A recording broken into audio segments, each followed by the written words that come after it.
Sige po, ngayon pong araw na to ay love feast po natin at mamaya kwentuhan po tayo habang nag-aalmusal. Pero syempre, ang salita po muna ng Diyos ang ating pagbubulay-bulayan o pagsasalusaluhan sa umaga nito. Pwede po ba niyo akong samahan na manalangin? Manatili na lang po kayong nakaupo. Ama namin Diyos, nagpapasalamat po kami sa pribilehiyo at kalayaan na mapag-aralan po namin yung salita sa layuning mabago pa kami ayon sa wais ng aming Panso Kristo. Dalangin po namin sa mga sandali ito, malaya kang mangusap sa bawat sa amin. Higit pa sa marinig na ipapangaral ng iyong lingkod ay maunawaan po namin ang nais mo ipangusap. Sa iyo namin ipinagkakatiwala ang sandali ito, and we would like also to thank you, Lord, sa aming bisita na nakasama namin ngayon. And also, Lord, we would like to thank you sa mga graduates po namin. Hayaan ninyo na ikaw ang manguna sa kanilang susunod na magiging desisyon, lalong-lalo sa pagtatrabaho po nila or kung ano man ang kanilang gagawin. We pray na maging ikaw pa rin ang una sa kanila, sa kanilang puso. Pagpalain mo sila at tulungan at lalong magamit para sa iyong kapurihan ang kanilang mga buhay. Sa iyo namin ipinagkakatiwala ang sandaling ito. Ito po ang aming samo at panalangin sa pamamagitan ng pangalan ng aming Panginoon Yesus. Amen. Alam po ninyo na sa tuwing lapis po natin, pinag-aaralan natin ang aklat ng mga gawa. At sinisikap natin every chapter natin itong pinag-aaralan. At nakarating na po tayo sa chapter 17. No? Kung maalala ninyo, no, sa chapter 16, ito po yung napag-aralan po natin na unang pagpasok ng Ebanghelyo as far as Paul and his team is concerned sa kontinente po o sa lugar ng Europa. At ngayon, matutunghayan po natin o matututunan natin yung pagpapatuloy ng kanilang pangangaral dito po sa lugar na to, particularly sa tatlong major or important cities ng lugar ng Europa. Okay? Ang chapter 17 ay ipinapakita niya yung kadugtong ng second missionary ni Pablo at ang sabi ko nga po, ito ay bago sa kanya, in a sense na hindi pa po siya nakapunta, unlike doon sa Asia Minor na nakapagsimula na siya ng mga gawain doon. Mayroon ng mga na-establish ng mga local churches at may mga kapatiran na nagpapatuloy sa gawain ng pangangaral at pagdidisciple ng mga tao dun sa rehiyon na yon. Samantalang sa mga lugar na to, unang ipapangaral ni Pablo yung yung salita ng Panginoon. And we will see yung consistency ng dalawang bagay at mamaya makikita po natin yon.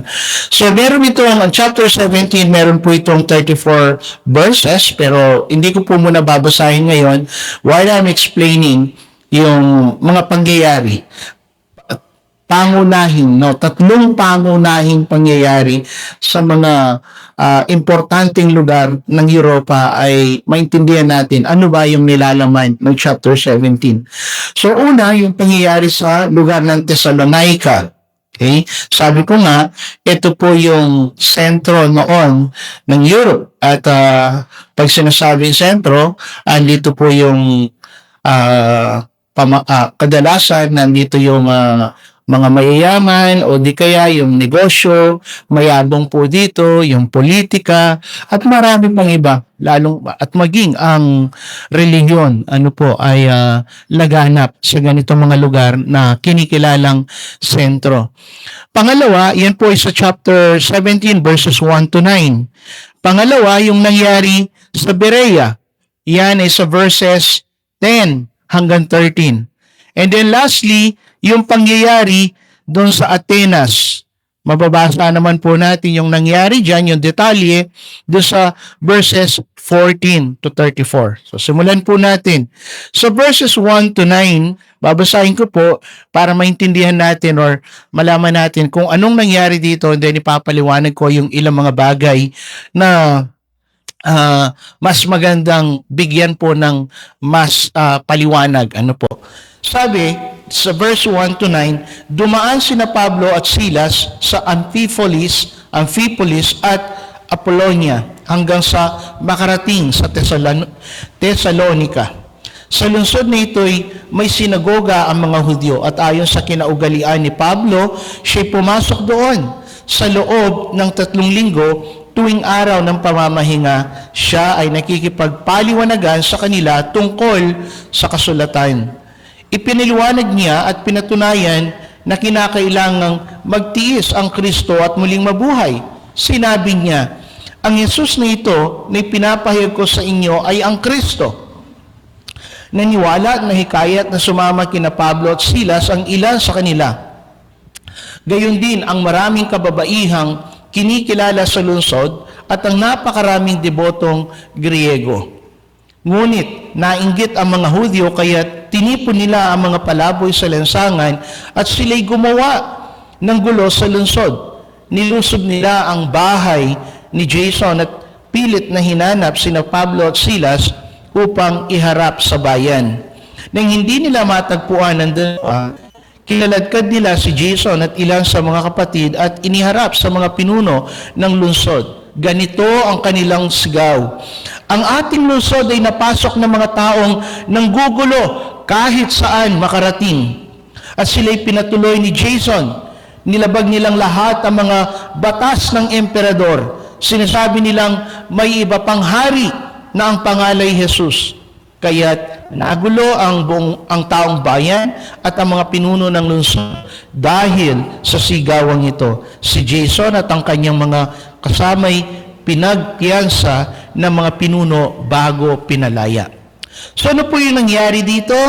Tingnan po natin. At kung ano ang ginawa ni Pablo, makikita po natin nung sila ay nakarating doon, yung kasanayan or kinagawian ni Pablo upang mag-entrada ng kanyang pangangaral ng salita ng Diyos, ay papasok po siya sa sinagoga.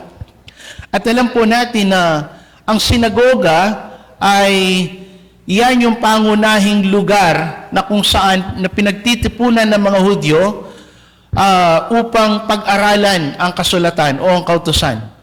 At hindi ito kapalit ng templo. At that time, the temple was still existing sa Jerusalem. But mostly, lalong-lalo na yung mga malalayo sa Jerusalem, gumagawa po sila ng sinagoga at dito sila nagkakatipon. Kaya nga, naging kalat kung saan merong mga grupo ng mga Hudyo ay kadalasan merong mga sinagoga.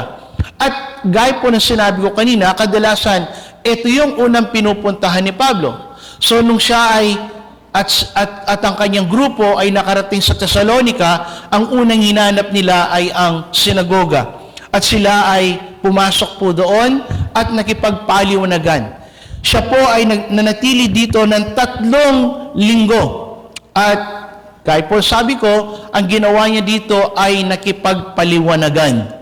Ngayon, napakasimple po ng kanyang mensahe, no? While he was having a discussion with fellow Jews dun sa sinagoga, ang ginawa po niya, he made clear yung message po niya. Ano yung mensahe niya? It's about Jesus.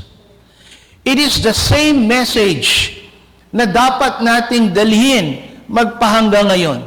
We are preaching none other name than the name of Jesus. At lagi natin sinasabi, walang ikaliligtas na pangalan, walang pangalan na makapagliligtas sa tao, kundi ang pangalan lamang ng ating Panginoong Kristo. At ang sabi ng salita ng Diyos, whoever calls upon the name of the Lord will be saved. Sa Acts 4 verse 12, maliwanag na sinabi doon, walang pangalan na ibinigay dito sa silong ng langit, sa sukat ikaligtas ng tao, kung hindi ang pangalan lamang ng ating Panginoong Hesukristo. At ito yung mensahe ni Pablo. At sinabi niya, kinakailangan na ang Kristong ito, ang tagapagligtas na ating hinihintay ng mga Hudyo, piniling bayan ng Diyos, ay dumating at siya'y nahirapan ayon sa pahayag sa Isaiah 53. na bagamat siya ang hari ng mga hari, dadanasin niya ang kahirapan upang tayo na kanyang aakuin at ililigtas sa kasalanan ay hindi na maghihirap at siya na ang aako. At ang naging resulta ng kanyang pakikipagpaliwanagan at pangangaral na mensaheng ito, ang sabi po sa verse 4, naniwala at nahikayat at sumama kina Pablo at Silas ang ilan sa mga nakipagpaliwanagan at nakarinig ng mensaheng ito. At hindi lamang sila, sinabi dito, marami ring mga kababaihang kinikilala sa lungsod at napakaraming debotong Griego. Bakit kinailangan pang bigyang diin ni Lucas yung tungkol sa mga naniwalang ito? These were prominent women and then devoted Greeks. Tingnan po ninyo, ang gustong ipakita dito ni Lucas ng ebanghelyo ay para sa lahat ng antas ng tao. Hindi lamang ito para sa mga lalaki na kilala. Ito rin ay para sa mga kababaihan na alam natin ng mga panahon noon ay napakababa ng tingin sa mga kababaihan. But the gospel is for all. Ikaw man ay mababa sa tingin ng mga tao, ikaw man ay mataas sa tingin ng mga tao, you need the gospel, and the gospel is for you, para sa ating lahat.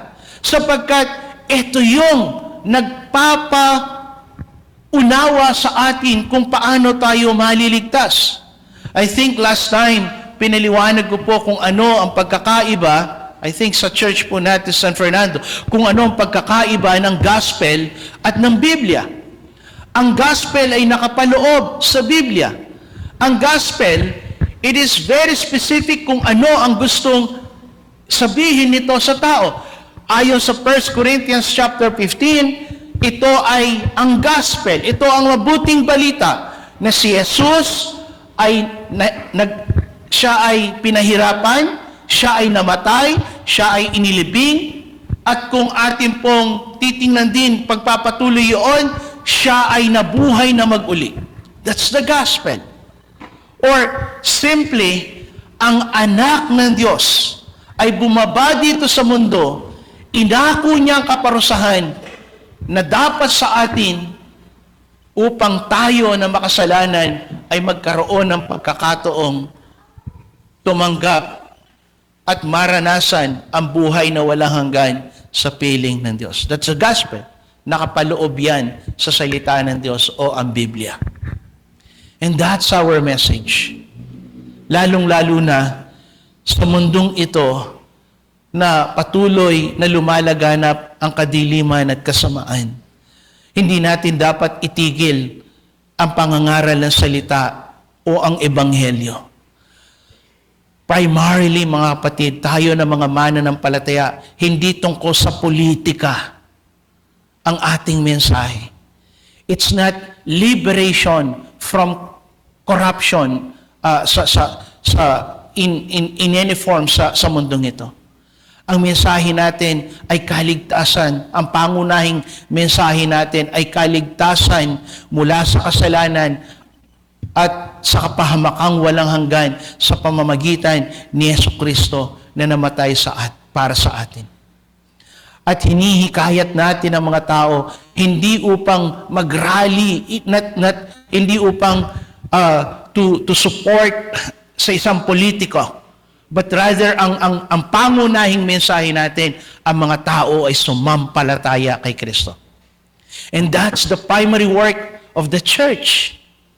At dapat hindi tayo lumihis doon sa panawagan ng Diyos na iyon sa kanyang iglesia at sa atin na mga mananampalataya. Binanggit din dito ang mga sumampalataya kasama yung mga debotong mga Griego. Naisip po niyo pag sinabing deboto, kapag ang isang tao ay deboto sa kanyang relihiyon o sa kanyang paniniwala, napakahirap baklasin yan. Di po ba? Usually, ang maririnig natin mga kataga ay ganito sa mga deboto. dito na ako namulat, dito na ako mamamatay. Hindi ko pa naunawaan ang aking pinaniniwalaan, bakit pa ako lilipat sa iba? They are devoted, fanatics. You see, walang matigas na puso at walang saradong kaisipan na hindi kayang pasukin ng kapangyarihan ng Ebanghelyo. Amen. At yun yung pag-asa natin at motivation natin. The gospel is so powerful. Ano sabi sa Romans chapter 1 verse 16? For this is the power of God unto salvation, first to the Jews and also to the Greeks. Ang Ebanghelyo ay hindi lamang po mga salitang lumalabas sa ating mga bibig. Ito ay kapangyarihan ng Diyos. That when we speak out to people, we are speaking out the power of God unto salvation of men, especially to those who believe. Yun yung gospel. Hindi lamang ito para sa lahat, kung hindi ito ay makapangyarihan na kayang i-penetrate na kahit na anong klaseng puso o kaisipan. Well, yun po yung pangyayari. Dagdag pa dito yung maraming sumampalataya. At ito po yung sinasabi kong dalawang consistent na makikita natin sa kapitulong ito. Una, when the gospel is preached, may mga naliligtas. Amen. Ang pruweba po, magpahanggang ngayon, tayo. Somebody ay may nag-invite sa atin, narinig natin ang pangangaral ng salita ng Diyos. In my case, when I was 16, isang pastor, in-invite ako, isang pastor ang nangaral, narinig ko ang Ebanghelyo, kaya ngayon, ako ay namumuhay bilang ligtas at naglilingkod sa Diyos. Kayo rin. Isa pang consistent na makikita natin sa mga tatlong pangyayari sa kapitulong ito ay yung opposition. Asahan na natin yon. When the gospel is preached, many people are getting saved, but at the same time, gagawa ang diablo upang pigilan niya to. Okay? Lagi kong pinapaalala, di po ba? When we receive Christ, we only not received a Savior, but also we received an enemy. Of course, hindi si Kristo, but the enemy of Christ.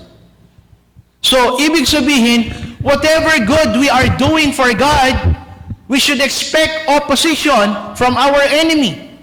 Pero ito po yung maganda. God does not stop working sa mga anak niya na nagtatrabaho para sa Kanya even when they face severe opposition or hard opposition. Ang ibig sabihin, mga kapatid, when we do not stop working for God, it is inevitable na tayo magtatagumpay dahil kasama natin ang Diyos. Dahil magpapatuloy na gagawa ang Diyos, kahit patuloy pa rin gagawa ang diablo, hindi tayo mapipigilan. Hindi tayo matitigil ng oposisyon. Yun nga lang, kung tayo mismo ang titigil, pero ang ating kaaway, wala siyang enough na puwersa para tayo patigilin. Because God is with us. But when we stop, tayo mismo.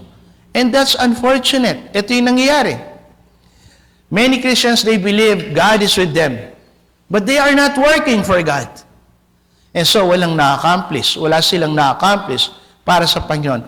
Particularly, kung ang pag-uusapan ay tungkol sa pag-aani ng mga kaluluwa ng Diyos na tayo o nagiging kasangkapan. What I am trying to say, ganito po, hindi ang diablo makapagpapatigil sa atin. Tayo ang pwedeng tumigil. Hindi yan desisyon ng diablo. Kahit na sa katutak na oposisyon na kanyang gawin upang patigilin tayo, but if we are determined na gawin ang kalooban ng Diyos, He cannot stop us. But the moment we decide, titigil tayo o hindi tayo gagawa, that's it. Matitigil nga ang ating gagawin. Naintindihan po ninyo ang ibig sabihin? Kaya nga ang challenge, Do not stop. At kung wala kang ginagawa, start. Kumilos ka. Because we cannot redeem what is past. Ang araw na to, kung wala kang ginawa para sa Panginoon, di mo na mare-replay. And so we have to live each day yung pagsisikap na magpagamit at maglingkod, magpagamit sa Diyos at maglingkod sa Kanya. So, meron po mga Hudyo na nainggit doon sa siyudad ng Thessalonica. Ang ginawa po nila, hinanap nila si Pablo, nung hindi makita, kasabay noon yung pagsisigaw nila upang makagawa ng kaguluhan. Naghanap po sila ng mga makakasama po nila upang gumawa ng gulo, at nahikayat naman nila yung marami, at nagsabi sila ng mga kasinungalingan upang mapatigil ang diablo. But you see, sabi nga, God will not stop. Sometimes, or many times, when a door closes, God will open another which is better for us. Yan ay totoo sa ating buhay, right? Hindi po lahat ng closure sa atin, it's ending. Minsan yung mga closure, it's a good beginning. Natanggal ka sa trabaho, aba, meron palang inihanda na mas magandang trabaho ang Diyos sa iyo kesa sa dati. Nabigo ka sa isang relationship, meron palang mas inihanda ang Diyos na mas maganda, a better one or a better life. Maaring hindi another relationship. Naalala ninyo yung isang babae sa chapter 4 ng John? Nakailang kasama na siya? I think 5. She's still dissatisfied until she met Christ. So, dito makikita natin, hindi nawawalan ng magandang pagkakataon ang Diyos sa mga naglilingkod sa Kanya. Amen. Hindi nawawalan ng magandang bagay ang Diyos para sa hinaharap ng mga nagtitiwala sa Kanya. So, dahil sa mga Hudyong ito na kinasangkapan ng diablo, pansamantala natigil sila sa pangangaral sa Thessalonica. But does that mean the gospel stop? No. Sabi nga, lagi natin nababasa, they can stop the messenger but not the message. Pwede nilang pigilin at itigil yung mensahero sa pangangaral, pero yung mensahe, hindi nila pwedeng patigilin yan. So, nung ginawa ng Diyos sa pamagitan ni Pablo, tingnan po ninyo, sa verse 10, nang gabi ring iyon ay pinapunta ng mga kapatid sina Pablo at Silas sa Berea. Napansin po nyo, meron ng mga kapatid. Well, we do not know sino yung mga kapatid na to. It's either yung mga bagong sumampalataya kay Kristo, or probably meron mga hindi alam ni Pablo na mga mananampalataya na doon nung siya'y pumunta kasama ng kanyang team doon. But what we know, God used them upang maprotektahan sila and then to go to Berea. Another open door. And I think, kung titingnan natin yung pangyayari dito and knowing who are the Bereans, we will going to discover na, this is a better open door kesa doon sa Thessalonica. Tingnan po natin yung pangyayari sa Berea. Verses 10 to 13. Sabi sa 11, mas bukas ang isipan ng mga Hudyong taga roon kaysa sa mga Hudyong taga Thessalonica. Wiling-wili silang nakikinig sa mga paliwanag ni Pablo at sinasaliksik nila araw-araw ang mga kasulatan upang tingnan kung totoo nga ang sinasabi niya. Sumampalataya ang maraming Hudyo, nandun na naman po. Sumampalataya ang maraming Hudyo roon, gayon din ang mga Griego, pawang mga lalaki at mga babaeng kilala sa lipunan. Pansin po niyo, doon sa una sa Thessalonica, mga babaeng kilala. Ngayon, kasama na rin yung mga lalaking kilala doon sa lugar na yon. Verse 13, subalit nang mabalitaan ng mga Hudyo sa Thessalonica, naman po, yung sinabi kong consistent ito sa tatlong pangyayari. no, sa Thessalonica na ipinapangaral din ni Pablo sa Berea ang salita ng Diyos. Sila'y nagpunta roon at sinusulan ang taong bayan upang gumawa ng gulo. Kaya si Pablo ay dali-daling pinalis ng mga kapatid at pinapunta sa tabing dagat, ngunit naiwan sina Silas at Timoteo. Ano pong nangyari dito? Muli, si Pablo ay pumasok sa sinagoga ng mga Hudyo in verse 10. Same strategy. No? At doon, nangaral po siya. Pero ang pagkakaiba dito sa Thessalonica, ang mga Hudyo dito, meron silang mas magandang katangian kesa sa mga Hudyo sa Thessalonica. Tingnan po ninyo, paano sila dinescribe. And I think, siguro, isa ito sa favorite ninyong basahin or tandang-tanda ninyo. Isa ito, yung mga Bereans na hinahangaan nating mga characters in the Bible. Why? Dahil po dun sa kanilang attitude patungo sa Ebanghelyo. Ano ba yung katangian nila? Una, sabi dito, bukas ang kanilang isipan. They were open-minded. Ano po ba ang open-minded? Ang open-minded, ito yung taong willing to receive mga bagong bagay na nung una marahil hindi niya alam o hindi niya pinaniniwalaan. Kadalasan ng mga open-minded people, sila yung prone para matuto, mabago, at lumago. Ito yung mga taong napakaganda at napakasarap kausap. Mga open-minded. Pero yung mga close-minded, ito yung mga arrogant na mga tao. Ito yung mga taong iniisip nila, ang nalalaman nila ay sapat na, and they are better than other people. Kadalasan, ganyan ang attitude nila. Ang kanilang pamantayan sa pagtingin sa sinasabit ginagawa ng iba ay ang kanilang sariling nalalaman. Sarado ang kanilang isipan at pagtanggap sa ibang mga paniniwala o sa ibang mga ideya. Kaya nga, kabaligtaran sa mga open-minded, kadalasan napakahirap lumago ng mga taong ito. At kadalasan ng isang close-minded na tao, tumatanda siya, pero hindi siya lumalago. They are getting old, no? But not growing old. So, pangalawa, sabi, sila ay willing-willy sa pakikinig. Willing-willy sa pakikinig. So, ibig sabihin, hindi sila pinipuwersa, hindi sila tingin ng kanilang relo, kung mayroon mang relo noon, para abangan yung pagtatapos ng pagsasalita ni Pablo.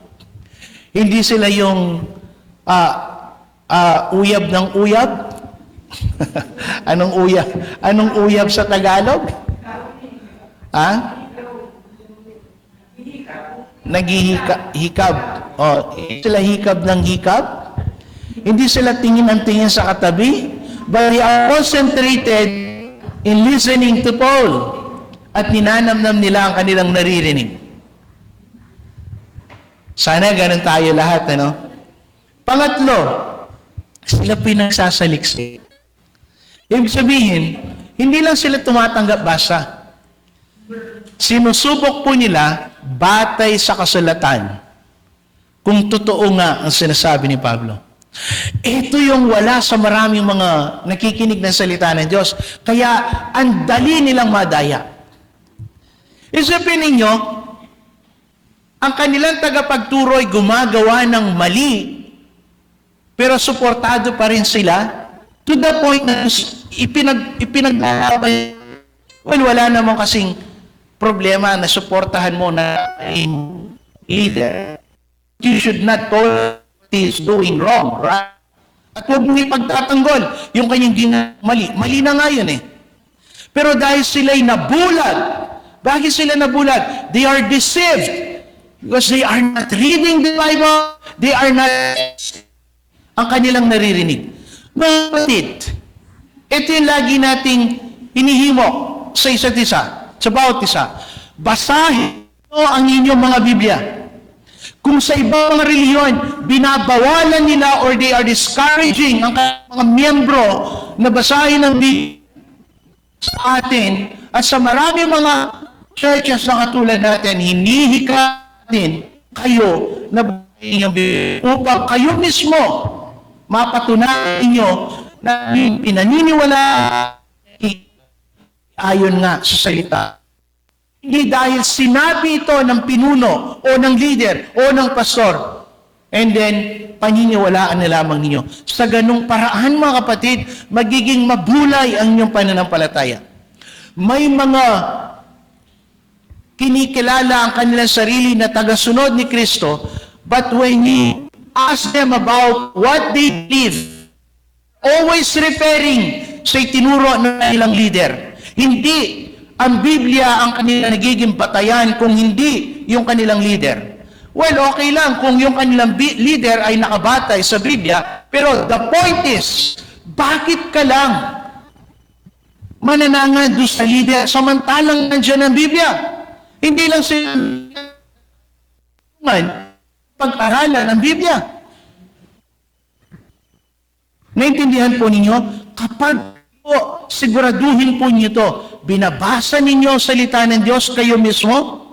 Well, kami ay tagapagpaliwanag, no? Ibig sabihin, dinadagdagan namin ang inyong nalalaman, but huwag niyong gawin na ang lahat ng nasa inyo ay galing lang sa amin na nagtuturo.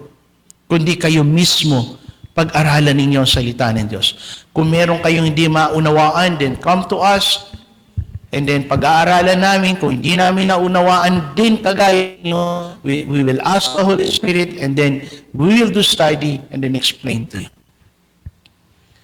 Ganun dapat ang ating attitude. And then isa pa, no, makikita natin yung naging resulta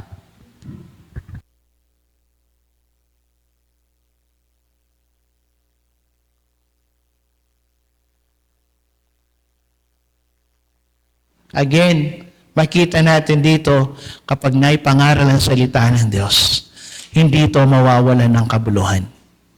Pero expect natin, kapag ginagawa natin ang ating trabaho, yung tayo ay nagiging kasangkapan upang marinig ng mga tao ang kaligtasan ng Diyos, tiyak na may opposition. Ngayon, punta tayo sa ikatlong pangyayari.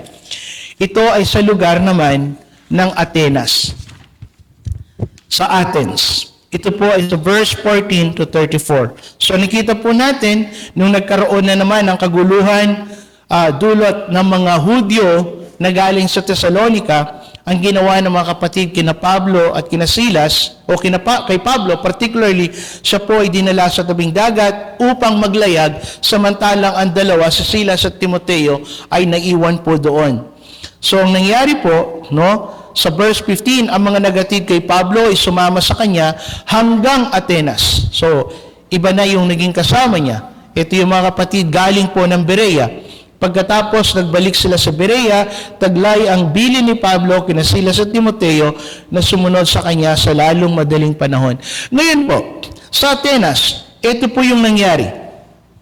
Lundag po tayo doon sa basahin po natin sa verse 16. Habang sina Silas at Timoteo ay hinihintay ni Pablo sa Atenas, napansin niyang puno ng mga Diyos-Diyosan ang lungsod. Labis niyang ikinalungkot ito. So siya po ay nandoon sa Athens, and then what he observed, there are many idols, mga Diyos-Diyosan, mga larawan ng iba't ibang mga Diyos-Diyosan. Kaya ang ginawa po niya in verse 17, nakipagpaliwanagan siya sa loob, again, ng sinagoga roon sa mga Hudyo at sa mga debotong tao at sa sino mang makatagpo niya sa liwasang bayan araw-araw. So ito po yung ginawa niya. What made Paul busy? Nakikipagpaliwanagan. Nagbabahagi ng salita po ng Diyos. Verse 18, subalit nakipagtalo sa kanya ang ilang pilosopong Epikureo at estoiko. Ano ba ang sinasabi sa atin ng nagmamarunong na iyan? Sabi ng ilan. Sabi naman ng iba, nangangaral yata tungkol sa ibang mga Diyos. Sinabi nila iyon dahil nangangaral si Pablo tungkol kay Jesus at sa muling pagkabuhay. Ngayon, just a little information about sa dalawang grupong ito. Yung mga Epicureans and Stoics. So ayon po dito, sila ay mga parang grupo ng mga philosophers during that time. At ito po yung particular na pinaniniwalaan nila or some of what they believe. Una, yung mga Epicureans, ang paniniwala po nila that the ultimate goal of life is happiness. No, yun yung kanilang paniniwala. Nabubuhay ka sa mundong ito, ang layunin ng iyong buhay ay maging masaya. Yun lang. So they live a simple life. At isa pa sa paniniwala po nila, sila po ay deism. Pinaniniwalaan nila yung tinatawag na deism. So they were deist. Ang paniniwalang ito, ibig sabihin, God will not and cannot or is not relating to people. Nung likhain ng Diyos ang tao, sabi ng Diyos, bahala na kayo. Basta nilikha ko kayo, bahala na kayo. So God does not relate. Ang Kristyanismo, naniniwala tayo that God relates, right? Kaya nga we pray to God.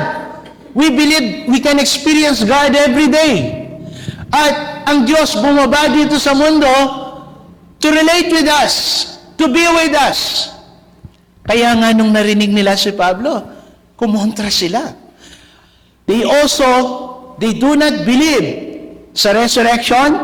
They don't believe sa judgment. Hindi sila naniniwala doon. Kaya nga mapansin po ninyo, nag-react talaga sila. Nung sabihin ni Pablo, nangangaral siya tungkol kay Kristo, na siya yung ultimate expression ng kagustuhan ng Diyos to relate with people, and at the same time, sinabi niya na buhay siya muli. Kaya nga sabi ng mga ilan, sino ba yung taong ito na nagmamarunong? Because he was contradicting yung kanilang paniniwala. Now, about the Stoics. Para sa mga Stoics, the ultimate goal of life is reason and virtue. Ibig sabihin, para sa kanila, ang layunin ng iyong buhay, ng buhay ng tao sa mundong ito, magpakadalubhasa, matuto, at magpakabuti. Yun yung kanilang paniniwala. At sila po ay mga pantheist. Ano yung pantheist? Yung paniniwala sa pantheism? Ang paniniwala nila sa Diyos ay ang creation or God is not separated from creation. So when you worship creation, then you worship God. That's pantheist. Yun yung paniniwala nila. Ngayon, tuloy po natin sa verse 19. Siya isinama nila at iniharap sa kapulungan ng Areopago. Ito po yung lugar na kung saan sila nagpapaliwanagan. No? Particularly, ginagamit ang lugar na ito, nandun sila, they are having discussion. And usually, kadalasan, it takes not only one day, maraming araw, nagbabalik po sila doon for discussion. Sapagkat sabi dito, yung mga taga-Athens, they love yung katulad ng ganito, pakikipagpaliwanagan, pakikipagdebate, yun yung gusto ng mga tao dito. So, ang sabi dito, maaari bang malaman namin kung ano itong bagong aral na itinuturo mo? Verse 20, bago sa aming pandinig ang sinasabi mo, kaya't nais naming malaman ang kahulugan nito. Sapagkat walang ginagawa ang mga taga-Atenas, ito po yung sinasabi ko, at mga dayuhang naninirahan doon, kundi ang mag-usap-usap at makinig tungkol sa mga bagong turo. Now, tingnan po ninyo. Nagsimula si Pablo na mangaral. At pakinggan ninyo yung kanyang mensahe. Tumayo si Pablo sa harap ng kapulungan ng Areopago at nagsalita, mga taga-Atenas, napansin kong kayo'y lubos na napakarelihiyoso sa maraming bagay. Bakit? Sapagkat sa paglalakad ko sa lungsod at pagmamasid sa inyong mga sinasamba, nakakita ko ng isang dambana na may nakasulat sa Diyos na hindi nakikilala. Ang Diyos na inyong sinasamba, kahit hindi niyo nakikilala, ay siya kung ipapahayag sa inyo. Now, gusto kong paliwanag yun. Nandoon si Pablo, nakita niya na napakaraming mga Diyos-Diyosan. And then, napukaw ang kanyang paningin sa isang dambana. At marahil, walang rebulto doon. It's a simple dambana. Maaring pader na flat, no? Walang larawan doon, pero may nakasulat. Sa Diyos na hindi nakikilala. Nakakatawa po yun, di po ba? So, siguro, dahil sabi nga niya, napansin ko, napaka-religyoso nyo kasi dami yung mga Diyos. Dami yung mga Diyos. Ngayon, ang iniisip ko, marahil, yung mga taga-Athens, no? Well, obviously, ito ay ang paniniwala nila ay yung paniniwalang Griego, no? Ang Greek mythology, napakaraming Diyos niyan. Ngayon, iniisip nila, if you will offend one God, by means of you have not given the proper anong tawag dito? Recognition sa Diyos na yun, they are afraid na sila ay parusahan niya. So, para walang Diyos na iniisip nilang existing, na na hindi ma-include sa kanilang pagkilala dahil napakarami mga Diyos-Diyosan. Ang ginawa po nila, naglagay na lang sila sa Diyos na hindi nakikilala. Para bang, to whom it may concern.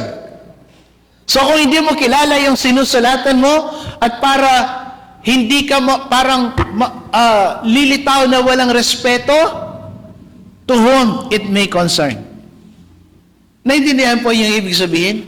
Now, kaya ko sinasabi ito, why I am pointing out this one, because dito yung naging pasimula ni Pablo. Now, ang nakikita po natin, as servants of God, we have to be creative in presenting the gospel. Let us look for opportunities para ipahayag ang Ebanghelyo. Iba-iba ang pangangailangan ng mga tao, iba-iba ang interes ng mga tao, iba-iba ang kalagayan ng mga tao. We have the same message, but we can differ in strategy in presenting the message. Kaya nga, ikaw na tagapangaral, you have to be sensitive. Tingnan mo yung kausap. Tingnan mo yung tagapakinig mo. Tingnan mo yung kalagayan. Do not stick sa isang paraan o sa isang method. Sapagkat, yes, we believe that the gospel is divine. But we are presenting it to humans. At ang mga tao iba-iba. Ngayon, ang sabi ni Pablo, sabi niya sa verse 23, sa Diyos na hindi ninyo nakikilala, ngayon ipapahayag ko siya sa inyo. Ipapakilala ko. Sa verse 24 and so on, hanggang verse 30 something, pinakilala po niya na siya yung Diyos na lumikha ng langit at lupa, na siya yung Diyos na lumikha ng tao, siya yung Diyos na nagtakda ng simula at kani-kanilang panahon at hangganan. Meaning to say that this God that they do not know is the Creator. He is sovereign. He is powerful. And at the same time, in verse 27, sabi niya, He wants to relate. Ginawa niya iyon upang hanapin nila ang Diyos, baka sakaling sa kanilang paghahanap siya ay matagpuan nila ang totoo, hindi naman siya talaga malayo. Kaiba dun sa paniniwala ng mga Epicureans, ng Diyos ay napakalayo at walang pakialam. Sabi ni Pablo, hindi malayo ang Diyos. Pwede natin siya makilala. Pwede natin siyang maranasan. In verse 28, sapagkat hawak niya ang ating buhay, ibig sabihin, well, God is concerned with our life. Ang Diyos ay pinakikialaman niya. I mean, siya ay involved in our daily life. In verse 20, sapagkat hawak niya ang ating buhay, pagkilos at pagkatao, tulad ng sinabi ng ilan sa inyong mga makata, tayo nga'y mga anak niya. You see, ito yung hindi nila marahil mapaniwalaan, that God can relate as a father to his children, sa mga tao. Probably they believe God is our creator, but they cannot believe, katulad ng ibang paniniwala, ang Islam, they cannot believe that God can be a father. And they cannot call God as Father. Pero napansin po ninyo, God introduced Himself as Father because He wants to relate with us as His children and Him as our Father. So, sa pagpapatuloy, sapagkat tayo'y mga anak ng Diyos, now listen to this, huwag nating akalain siya ay tulad lamang ng mga larawang ginto, pilak, o bato na pawang likha ng isip ng kamay ng tao. God is the creator. Hindi siya yung kinikreate ng tao sa pamamagitan ng paghubog ng anumang anyo. Hindi ganoon ang Diyos na hindi nila nakikilala na ngayon ipinapahayag ni Pablo. Verse 30, sa mga nagdaang panahon ay hindi pinansin ng Diyos ang di pagkilala sa Kanya ng mga tao, ngunit ngayon ay iniuutos niya sa lahat ng tao sa bawat lugar na magsisitalikuran ang kanilang masamang pamumuhay. So God is calling.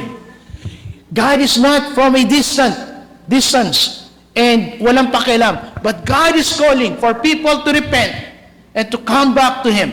Why? In verse 31, sapagkat itinakda na niya ang araw ng paghukom. Sa Paul, yung kanilang paniniwala. Because they believe, well, ang buhay mo, when you are happy, when you become intelligent, when you become a good person, that's it. Mamamatay ka ng masaya at na-achieve mo ang iyong hinahanap. Sabi ni Pablo, hindi. There will come a time, haharap ka sa paghatol. Walang problema na naging masaya ka, walang problema na naging talino ka, walang problema na isinikap mong maging mabuti kang tao, hindi lang doon ang buhay. Sapagkat may kabilang buhay, sapagkat later sinabi niya, pinatunayan niya ito sa verse 31, sa lahat ng ang taong iyon, referring to Jesus, ay kanyang muling binuhay. So there will be a resurrection, and after resurrection, there is judgment. Mga kapatid, lagi ko itong pinapaalala sa atin. Do not just live your life to become happy. Huwag lang kayong mabuhay sa mundong ito upang tuparin ang inyong mga pangarap. Isipin ninyo na hindi ito ang katapusan ng buhay natin. This is not the real life. The real life is the second life after this life. At yun yung higit nating paghandaan. Amen. Yun yung gustong ipaunawa ni Pablo sa kanila. Huwag lang kayo mabuhay na masaya. Huwag lang kayo mabuhay na makamtan ninyo yung pangarap. Lahat yan maglalaho. Lahat yan may katapusan. Pero pakatanda nyo, may pagsusulit. Mga kabataan, may paghukom kayong haharapin. Mga magulang, may paghukom tayong haharapin. At nawa yung lahat ng nakakarinig nito, especially yung langung-langu sila sa kanilang pera, sa kanilang kayamanan, langung-langu sila sa kanilang kapangyarihan, may they realize ng mga bagay nito is temporary. And then there will come a time they will face the judgment of God. At ang paghatol na yon, walang suhulan. It will be just. It will be fair. Kung anong nararapat na verdict sa iyo, ang iyong tatanggapin. At nawa, mabuhay tayo na iniisip yon. Merong muling pagkabuhay, tayo bubuhayin muli, at haharap tayo sa hatol ng Diyos. Amen. So, ibig sabihin, ano yung itinuro sa atin? Basahin ko na lamang po yung mga leksyon. Una, ipagpatuloy natin ang pangangaral ng Ebanghelyo sa kabila ng paglaban at pagharang ng ating kaaway. Amen? Yun yung nakita natin kina Pablo. They did not stop. They were opposed. Actually, dito, they were opposed sa pamamagitan, doon sa verse 34, may ilang naniwala sa kanya at nanalig sa Diyos. Kabilang dito sina Dionisio na kaanib ng kapulungan, tinatawag na Areopago, isang babaeng nagngangalang Damaris at marami pang iba. Pero sa verse 32, nang marinig nila ang sinabi ni Pablo tungkol sa muling pagkabuhay, tinuya siya ng ilan. That's the opposition. Belief, there were who were saved, and again, meron na namang opposition. But the lesson, do not stop. Huwag tayong tumigil, mga kapatid, sa pangangaral ng Ebanghelyo. Pangalawang lesson, asahan nating iba-iba ang tugon ng mga makakarinig. When you go out and preach the gospel, do not make yourself to believe na lahat tatanggapin ka o maniniwala sa iyo. And so, pag hindi sila naniwala, you're frustrated. Susunod, di na ako sasama, ganito pala ang karanasan, mapapahiya ka. Ihanda mo na ang iyong sarili. Iba-iba magiging tugon ng mga tao. At sa ganon, hindi ka madi-discourage o mapofrustrate kung ikaw man ay tinanggihan at ipinahiya ng iyong kausap. Pangatlong lesson, tiyak na may ibubungang maganda ang pangangaral ng Ebanghelyo. Ito yung maganda. Amen. At ang nagbibigay ng magandang bunga, hindi tayo, kundi ang Diyos. What we need to do is step out and then be ready na sabihin ang salita ng Diyos. And I'm encouraging you, hindi nyo kailangan pumunta sa iba't ibang mga lugar. Simulan ninyo sa inyong mga pamilya. Sabihin ninyo ang Ebanghelyo sa inyong asawa, sa inyong mga anak, sa inyong mga kapatid, sa inyong mga magulang, sa inyong mga kaibigan, sa inyong mga kaklase, sa inyong mga katrabaho. Sabihin ninyo. Now prepare yourself. Una, hindi lahat tatanggap. Iba-iba magiging reaction nila. Pero you have to believe, or you should believe, something good will going to happen. Dahil ang Diyos ang nagliligtas at nagbabago ng puso ng tao. Amen? Tayo yumukot manalangin. Dakila ng Diyos, nagpapasalamat kami for reminding us through Acts 17 na kailangan ipagpatuloy ang pangangaral ng salita. At kahit pa merong oposisyon o maaaring iba-iba ang maging tugon ng mga tao, manatili kaming masigasig. Aasahan namin na merong ang gagawing maganda, magliligtas ka ng mga kaluluwa sa pamagitan ng aming paghayo at pangangaral. Pagpalain mong bawat isa, nawag narinig namin na hindi lang manatili sa aming isipan, kundi kilusin kami upang tumugon ng tama. Salamat po, itong aming panalangin sa pamamagitan ng pangalan ng aming Panginoon Jesus. Amen. Tayo pong lahat ay tumayo, palakpakan po natin ang Diyos at pupurihin po natin siya ngayon sa pamamagitan ng awit.